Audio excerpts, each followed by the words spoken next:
திருநெல்வேலி மாவட்டத்தில் இன்று நடந்த தாவேகா தலைவர் விஜய் அவர்கள் கலந்து கொண்ட தேர்தல் பிரச்சார பாதுகாப்பு அலுவல் சம்பந்தமாக மாவட்ட எல்லை உட்பட அனைத்து பகுதிகளிலும் சிறப்பான பாதுகாப்பு ஏற்பாடுகள் செய்யப்பட்டிருந்தன.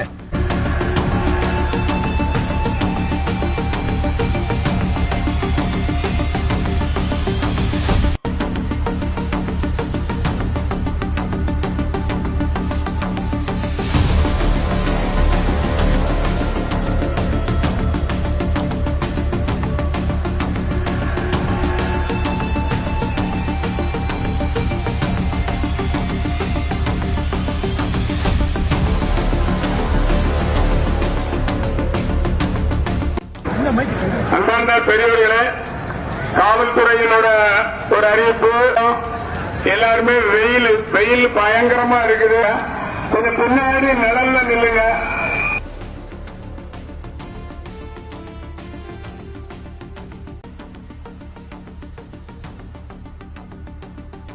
முக்கிய சந்திப்புகள் மற்றும் பிரச்சார வாகனம் சென்ற இடங்கள் அனைத்திலும் முறையான பேரிகார்டு அமைக்கப்பட்டு கூட்டங்கள் முறையாக நெறிப்படுத்தி போக்குவரத்துக்கும் பொதுமக்களுக்கும் சிறு இடைஞ்சல் இல்லாமல் காலை முதல் மாலை வரை எந்த ஒரு அசம்பாவிதமும் நடைபெறாமல் சிறப்பான பாதுகாப்பு பணியை திருநெல்வேலி மாவட்ட காவல்துறையினர் செய்த நிகழ்வுகள்.